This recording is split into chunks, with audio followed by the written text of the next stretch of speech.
Hey folks, welcome to Your World with Prakash Kapila for another great round of video for our ongoing things happening. So right now, what has taken the world by storm is Hindenburg report on Adani and Adani in sense and Adani's businesses. And the resulting of that was like $51 billion is lost in a couple of days.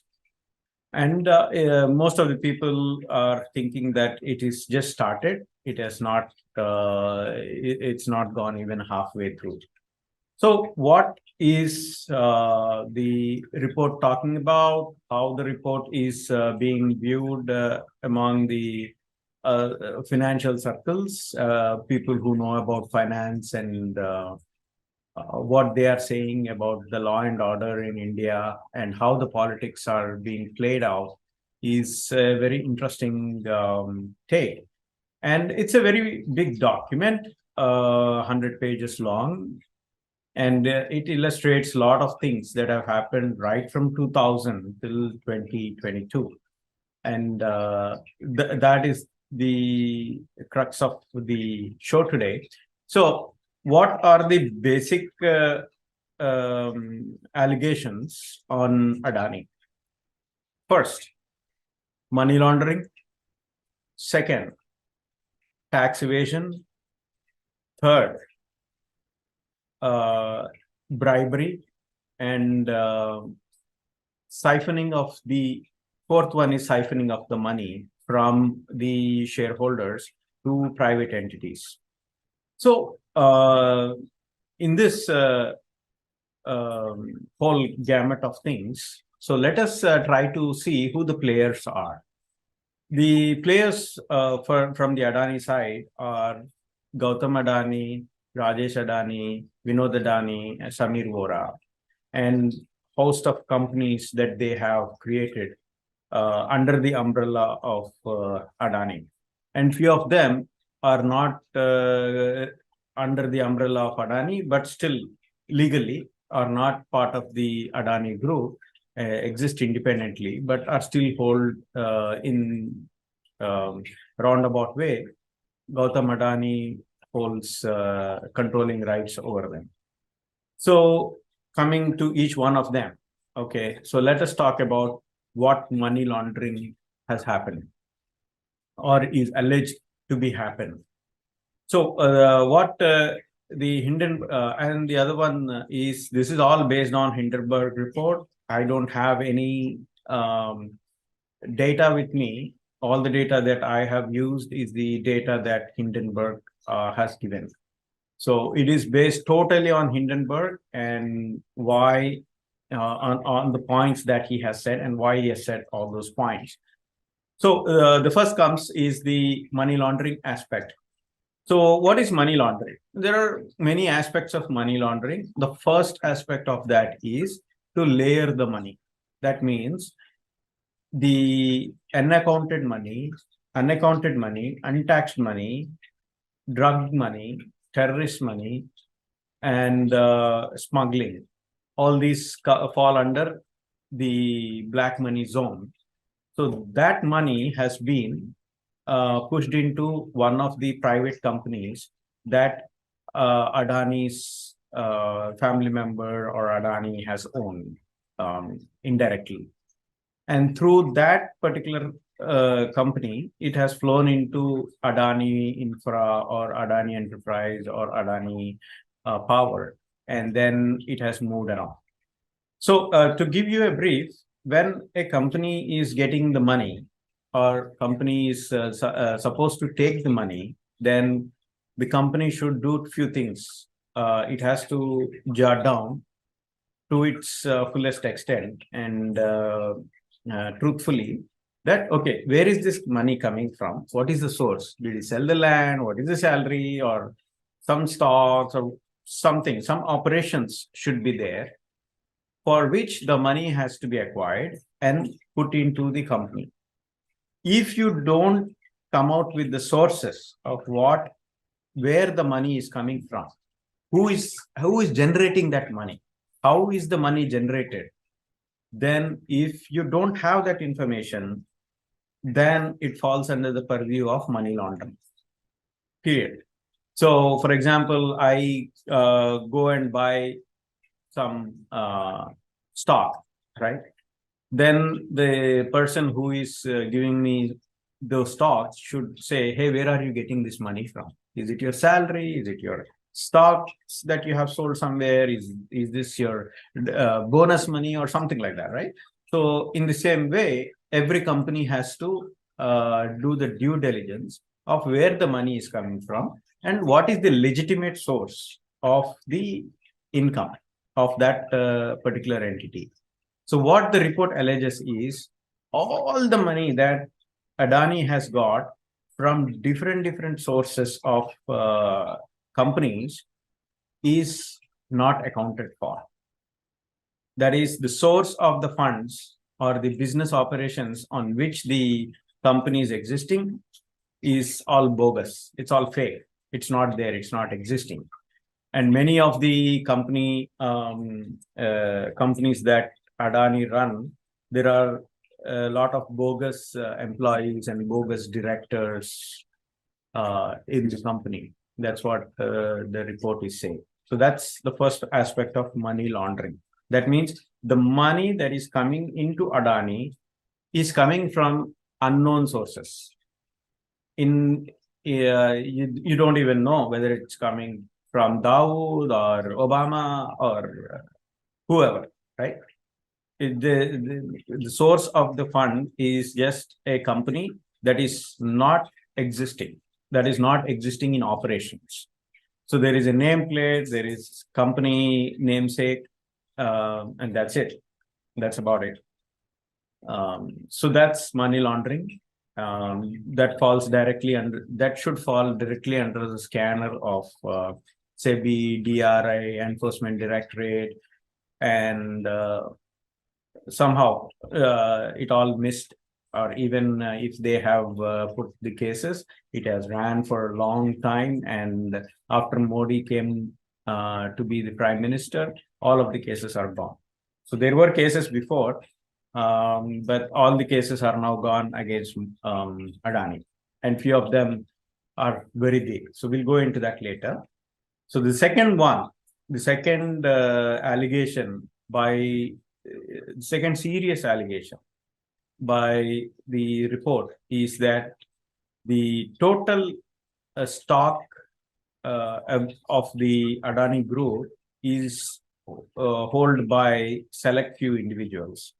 And even on paper, if they are showing that company XYZ is owning so much, X or Y or Z is owning so much, like that, it is again circuitously coming back to Mr. Adani, Gautam Adani, and his family members. So all those people are holding so much of stock, but they are saying that we are not holding that much stock. Other companies are holding so much stock. So what is the regulation is, in a company, if it is going public, if it is a public company, the promoters means someone who started the company. Okay. The promoters of the company cannot hold more than 25% of the total shareholding. So out of the total shareholding, the promoters should only hold this much.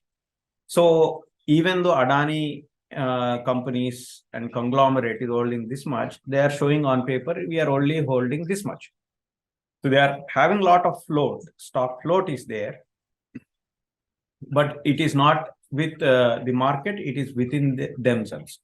So what happens is there is a very narrow float that is going into the market, that is getting traded on day-to-day basis. So why does someone do this, right? So when a company is going to IPO, is becoming public, so then the public funds like LIC, SBI, and banks, right, which they have the deposits of the people, they start investing in public funds for their own pension plans and insurance plans and all those things. So what they are doing, what the Adani group has done is, it has not it has not sold the stock to the common public, but it has said that we have sold it to so many people and there are so many shareholders with us. So come and join. So the total Adani shares are this many, and LIC and SBI have come in with people's money. Okay, LIC and SBI have come with the people's money, and then people have started trading that particular stock. So here comes a big turn of events. So there are some stock players who are banned from the market, like Ketan Parikh and Dhanshuk Lal, I think. Yeah, Dhananjay Lal or Dhanshuk Lal. There are few stock brokers who have, Ketan Parikh is the biggest of them all. So what happened? Ketan Parikh was caught on 2001 on a scam, bull scam, where in different stock exchanges, he used different set of brokers and said, buy, say, XYZ company. So everybody started buying XYZ company, and the float, that is the demand of the stock is this much. Now, when everybody is buying, the demand has increased. The supply was there this much. Now nobody wants to sell. The supply has gone down. In stocks, it is always someone buys and someone sells, right? There's always someone has to give, someone has to take.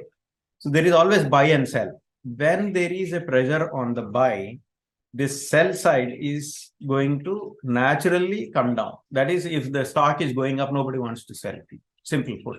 And everybody wants to buy. So when how Ketan Parikh played the game is, he had set of brokers in every, like Calcutta Stock Exchange, Bombay Stock Exchange, National Stock Exchange, and other exchanges, where he would say, you have to buy this particular stock at this particular price. So even though the price was less, they just bid the stock to that particular price. So what would happen? The demand would increase and the price would start increasing because the supply is not there. Nobody is trying to sell. So when the price is increasing and the demand is also increasing, then the supply keeps on decreasing, and that gives a loop about the price of about the stock price. It keeps on increasing. So what the report is saying is the Ketan Parikh was used, and similar brokers like Ketan Parikh was used with set of brokers who rigged the Adani stocks. Now, in normal cases, you can't rig the stock because nobody has that much amount of stocks with one person. But in case of Adani, what the report suggests is they all had a hold on maximum stocks. So they didn't sell the stock and they just kept on increasing the stock price. So they would have some list of brokers who would keep on saying, I'm going to buy you for 100. Someone says 200, someone says 300. It's like an auction market, but a rigged auction market where the stock is not there, but still the price keeps on going up.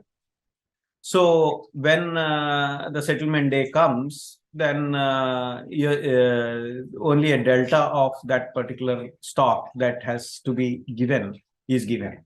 So because these are all internal brokers, they didn't do the settlement and the stock was there with Adani itself. So it was all rotating between themselves. That is the crux of the problem, because then it's called stock manipulation, and small retailers and big pension funds and banks will say, okay, we have a good performing stock, we'll have to put more money. And the kind of stock that the infrastructure stock that Adani has, the growth is not that much. See, for example, Reliance Power is barely making profits. And that's how it will be. I mean, you won't, if you put $100, you will get $110. You won't get $120 or $130 of, 30 or 40% of profit in the company will not be there. So when the company's operating profits are not that much, why is the company rising? Stock manipulation. And stock manipulation is a crime. People who do that have to go to jail. Even if it is a superstar leader or a filmmaker, if they know, they don't know, no questions. You manipulate the stock, you have to go to jail. So the other allegation was that there were fake exports done by Adani. So what he did was, what the report says is, there were some entities in the importing side of other countries, and there are two entities from the Adani side. So what Adani Adani group of Adani companies used to do is, and this particular company is buying from me. So like that, they were used to create a fake import-export trade.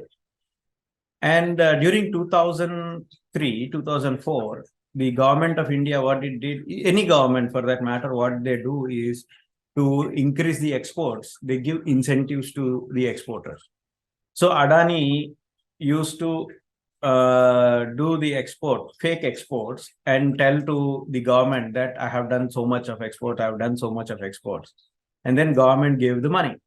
So the money, the goods and services have not been transported to the other entities. And even if they have been transported, they will transport back. Say, I give you $10, you give me $10 back. And then it becomes like a transaction of $10. So I go to the government and say, hey, I exported $10. So like that, you do 1 million times, then it's a 10 million export, where I have not even spent $1.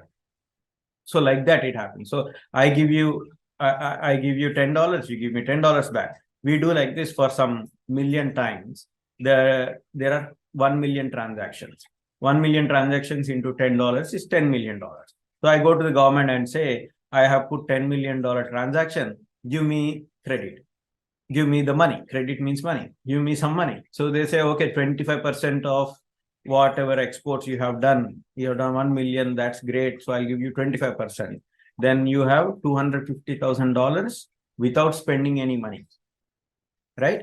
So like that, there have been cases put against Adani by Directorate of Revenue Intelligence, SEBI, and not the Enforcement Directorate, but Director of Revenue Intelligence and SEBI. They have banned Adani brothers of Adani, directors of Adani. But after Narendra Modi came, all the ban was lifted out and they were allowed to operate. So that's a big allegation on Modi. And the other allegation is on Congress also, that from 2000 to 2014, even though there were so many cases, so many of illegal activities have happened, there were cases against the Adani group. Like, for example, the iron ore scam that was there. CM Yediyurappa had to resign, but nothing else happened. I mean, nothing happened to Adani, who was the prime suspect. And the High Court has said that, okay, we have to cancel licenses for him. He has given bribe to. I even identified the individual persons on whom the bribe was given, and the bribe was very less compared to the scam that was done. The total scam that was done was $12 billion. The iron ore scam was $12 billion. That means they have taken out so much of iron ore, exported it, and said we didn't they didn't account that particular export. So that is one thing that is still pending, I think. So the cases are nowhere going. They're just stalling like that. So it's happening in Congress regime. It is happening in Modi's regime. So both Sonia and Modi are being used by Adani. So they are all working for Adani. That's what the implications are.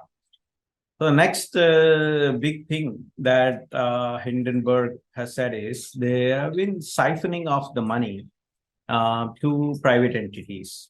So remember, we had these foreign entities, and there are like 5 of the Adani group entities, and 4 of them are public.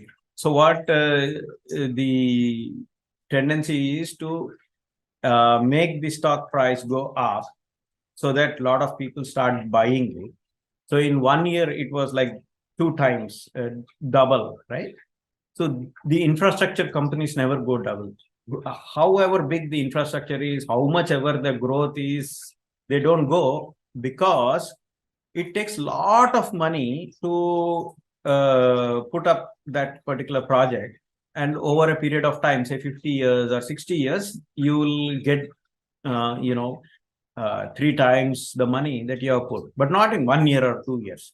It's like you're building a home and you pay $1 million. The home is not ready in 1 month. It will take 6 months. It will take 7 months. And after that, you have to rent it, or you can sell it. But the $1 million that you are getting is not going to become 2 million, 4 million, 5 million, like that. So, and even if it becomes 2 million, you only after you sell it, its value is 2 million. Just because you have a home and you say it is 2 million, it doesn't become 2 million. So that was the other allegation, that they over leveraged everything. That means even though the value of the particular company is 1 rupee, they made it as 10 rupees. I mean, 10 times, 4 times, 4 rupees. So 1 rupee value of the company was thought to be as 4 rupees.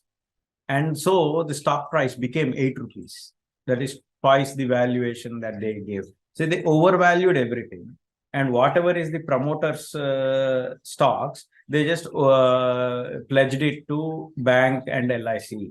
And LIC and banks are saying, oh, we have enough cash. The cash is coming into these companies, so we are safe. What the report is saying is that cash is not correct cash. It is like fictitious cash that is coming in from different sources, and nobody knows where it is. So there is a heavy reliance on reliance in sense, dependence on over leveraging of the particular stock, and overvaluation of the stock. And all the people who are within the Adani group have some criminal case associated with them. Everybody is involved in some criminal case. And, this is not a good sign for any company, how much ever leverage they have in Indian this thing.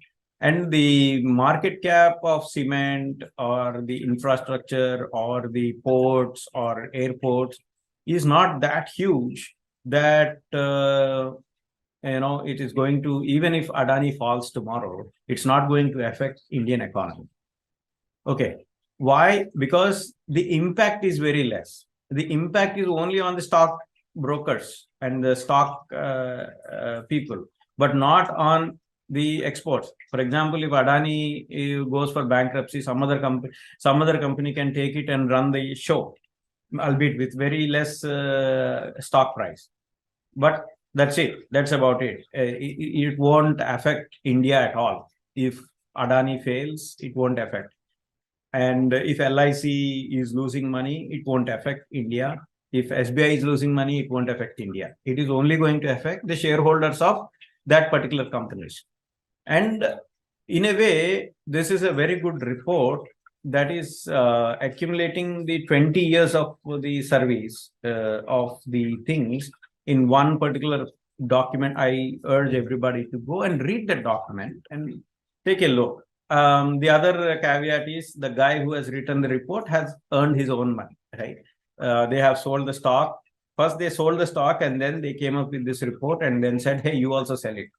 So with that, a lot of people have sold it. So the people who have come up with the report, they have earned money. People who have read the report and took the action, they have earned money. Who has lost the money? Abu Dhabi Investment Corporation, UAE Investment Corporation, the LIC, the banks. So first time we are seeing that big players are losing money and small players have won. So whichever small player has sold the stock, saying that, okay, I have doubled my money, so let's wait and watch. if those kind of approach is there, then they have been saved. But someone who says, okay, today it will fall, tomorrow it will raise, without seeing the report, or it's all report out of jealousy towards Adani, those guys, they have lost a lot of money, and it's not going to recoup very quickly. And SBI and LIC stocks also won't recoup so easily. They have to, if they have lost money somewhere, they have to gain money from somewhere else. And their valuations are not right, is what the report is saying. So let us know how the things are, and let us see how it will go. And so long, folks. I hope you enjoyed this particular show. I am sure we'll be talking more and more about what the report is and how the report is going to unravel itself. Okay. You have a wonderful day, and I'll come back with you with some other good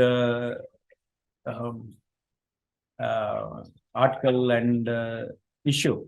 Thank you. You have a wonderful day. Keep watching Your World with Prakash Kapila.